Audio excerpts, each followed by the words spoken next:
میں بہت دنوں سے یہ بات محسوس کر رہا ہوں کیونکہ میرا بہت ڈائریکٹ واسطہ ہے لوگوں سے. میرے پاس بہت سے لوگ علاج کے سلسلے میں آتے ہیں اور بڑے شدید دباؤ میں ہوں اپنے قوم کے حالات دیکھ کر، اپنے لوگوں کے حالات دیکھ کر. بے پناہ ڈپریشن ہے لوگوں میں، بلکہ مجھے تو ایسا لگتا ہے کہ شاید ہماری پوری آبادی ہی ڈپریشن کا شکار ہے. بڑی فرسٹریشن ہے، انگزائٹی ہے، بے اطمینانی ہے، مایوسی ہے، بے دلی ہے، مستقبل سے مایوس ہیں، ملک کے مستقبل سے مایوس ہیں. فکر مندی میں پوری قوم مبتلا ہے. ٹرسٹ نام کی کوئی چیز اب ہمارے ہاں نہیں ہے. میں کسی سے کہوں کہ یار شہد پیا کرو تو جواب دیتے ہیں شہد تو خالص ملتا ہی نہیں. بازار جائے بغیر، شہد تلاش کیے بغیر ہی کہہ دیتے ہیں کہ وہ تو خالص ملتا ہی نہیں. تو اتنا زیادہ ٹرسٹ جو ہے وہ ٹوٹ چکا ہے لوگوں کا. بہت برے حالات ہیں. اس میں جسمانی عوارض ہیں، نفسیاتی مسائل ہیں، معاشرتی مسائل ہیں، معاشی مسائل ہیں. بہت زیادہ ہیپیٹائٹس پھیل گیا ہے، ABC.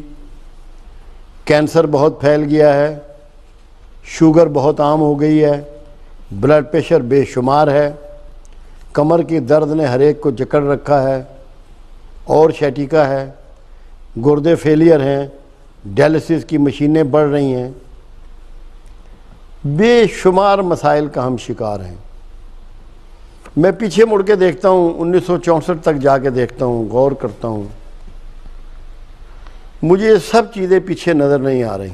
جو نئے لوگ ہیں وہ تو اس بات کو شاید نہ سمجھ پائیں گے، مگر جن کے بال سفید ہیں وہ جانتے ہیں کہ میں کیا کہہ رہا ہوں. نہ فرسٹریشن تھی، نہ ڈپریشن تھا، نہ ہیپیٹائٹس تھا، نہ اس طرح کینسر تھا، نہ اس طرح بلڈ پریشر تھا، نہ شوگر تھی، نہ گردے فیلئر تھے اس طرح، نہ برین ہیمریجز تھا اس طرح. لوگ بڑی اچھی اور صحت مند اور نفسیاتی طور پہ صحت مند اور اطمینان والی زندگیاں گزار کے دنیا سے کوچ کر گئے. کبھی ایسا ہوتا ہے کہ یہ سارے مسائل وداؤٹ ریزن ہو؟ کیا یہ ممکن ہے؟ یہ ہرگز ممکن نہیں ہے. کائنات میں کچھ ایسا نہیں ہے کہ آپ کے ذمے کچھ نہ ہو. یہ مسائل جتنے بھی ہیں یہ ہمارے اپنے پیدا کردہ ہیں. خدا نہ خواستہ اللہ ہمارا دشمن نہیں ہے کہ جس نے ہمارے لیے یہ مسائل گھڑے ہوں. اللہ نے نہیں گھڑے. اللہ تو ایک بات قرآن میں کہتا ہے، ہمیں کیا پڑی ہے کہ تمہیں عذاب کریں؟ ہم تمہیں عذاب کرنے والے نہیں ہیں. تم ہی آگ میں چھلانگ لگاتے ہو، تم ہی آگ میں کودتے ہو. اللہ تمہیں عذاب کرنے والا نہیں ہے. یہ سارے عذاب جن کو میں نے ذکر کیا ہے اللہ نے آپ پر نہیں ڈالے. یہ خود پیدا کردہ ہیں، خود خرید کردہ ہیں. کچھ اس میں دین سے متعلق باتیں ہیں، ڈھکی چھپی بات نہیں ہے. اللہ قرآن میں کہتا ہے کہ میں سود کو نابود کرتا ہوں. پھر دوسری چیز، آپ اگر اپنے ملک میں سچا تلاش کرنے کی کوشش کریں تو کیا کسی شعبہ زندگی میں سچا مل جائے گا؟ اویلیبل ہے؟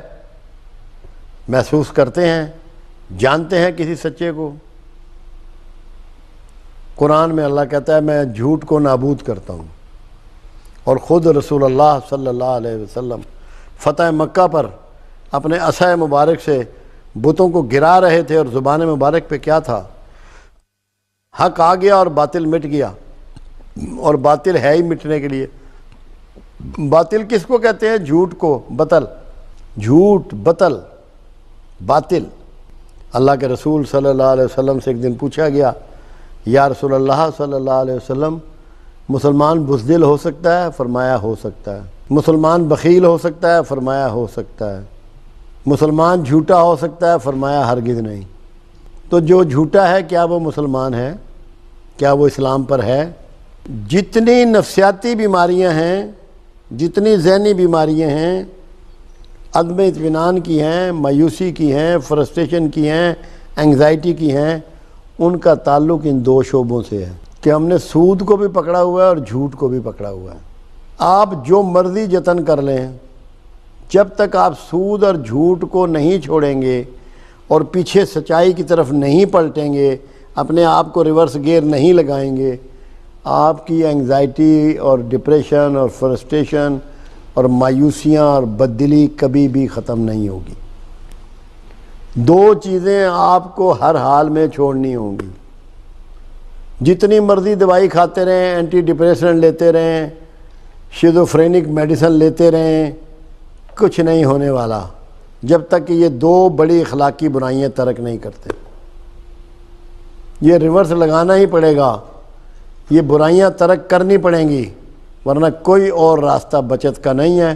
جتنا عرصہ چاہیں اپنے آپ کو اور دھوکے میں رکھ لیں۔ اور ایک تیسری چیز اور ہے اس کے ساتھ جڑی ہوئی ہے، وہ ہے لوگوں کو معاف کرنا۔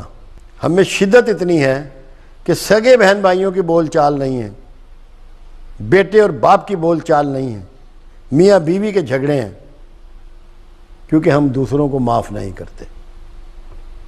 بہت چھوٹی سی بات کو بھی دل میں جگہ بنا لیتے ہیں اور اس کو گانٹھ لگا لیتے ہیں، پھر اس کے مطابق اپنے ایکٹ کرتے ہیں، اپنے رویے اس کے مطابق بناتے ہیں۔ اور معاشرے میں جب تک کہ معافی عام نہ ہو، معاشرہ کبھی گلزار نہیں بن سکتا، کبھی بہترین ماحول پیدا نہیں ہو سکتا، معاشرہ فلاحی نہیں ہو سکتا۔ خود اللہ اپنے رسول کو کیا کہہ رہا ہے کہ اے محمد صلی اللہ علیہ وسلم، تو اگر تند خو ہوتا تو یہ سب تیرے پاس سے بھاگ گئے ہوتے۔ تو ان کے لیے رؤوف و رحیم ہے، اپنے ساتھیوں کے لیے تو ان کے لیے رؤوف و رحیم ہے۔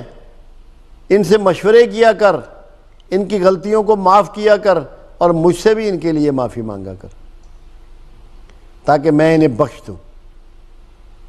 معافی کو وہاں مرکز بنایا گیا، معاشرے کو جوڑ کے رکھنے کے لیے، معاشرے میں عدل و انصاف کو قائم رکھنے کے لیے، لوگوں کو پراپر طریقے سے کام میں انوالو کرنے کے لیے، ان سے بہترین پروڈکشن لینے کے لیے ان کا معاف کرنا ضروری ہے۔ اللہ اگر آدم علیہ السلام کو معاف نہ کرتا تو 1,24,000 پیغمبر تھوڑی بھیجتا۔ معافی کی ابتدا خود پروردگار عالم نے کی۔ تو جب تک ہمارے ہاں سے معافی اڑ گئی ہے، ہم تو اگر آگے کی کوئی گاڑی رک گئی ہے تو ہارن مار مار کے پورے علاقے کو میں ایک شور مچا دیتے ہیں، ہم سے برداشت نہیں ہوتا۔ 6 لائنیں بنا دیتے ہیں ٹریفک کی سڑک پہ، اتنے بے چین ہیں ہم لوگ۔ یہ بھی سب معافی میں آتا ہے۔ ذرا سی کسی سے بھول ہو جائے، ذرا سی غلطی ہو جائے، وہ کہتے ہیں اس کی گردن اڑا دو، مار دو اس کو۔ شدت پیدا ہو گئی ہے۔ تو جب تک ہم معافی کو اڈاپٹ نہیں کریں گے اور معاف کرنے کی ٹریننگ نہیں ہوگی اور معاف کرنا نہیں سیکھیں گے تو کیا ہمارا معاشرہ گلزار بن جائے گا؟ کیا اس میں وہ رونقیں آ جائیں گی جو پہلے ہوا کرتی تھی؟ محلوں میں لوگ اکٹھے بیٹھا کرتے تھے، اب گھروں میں نہیں بیٹھتے۔ جو لوگ گاؤں کے رہنے والے ہیں وہ جانتے ہیں کہ ہر گاؤں میں جو پیپل یا بورڈ ہوتا تھا اس کے نیچے محفلیں جمع کرتی تھی، موڑے ہوتے تھے، چارپائیاں پڑی ہوتی تھی، حقے پڑے ہوتے تھے، پانی کے گھڑے پڑے ہوتے تھے، باتیں کر رہے ہوتے تھے لوگ موسیقی بات کر رہے ہوتے تھے، لوگ فنکاروں کی بات کرتے تھے، وہ ایک دوسرے کو معاف کرتے تھے۔ تو جب تک ہم نے جھوٹ نہ چھوڑا، سود سے جان نہ چھڑائی اور معافی کو شعار نہ بنایا، ہم کامیاب نہیں ہوں گے۔ ہماری ذلت بڑھتی چلی جائے گی، خواری بڑھتی چلی جائے گی، فرسٹریشن بڑھتی چلی جائے گی، بیماریاں بڑھتی چلی جائیں گی۔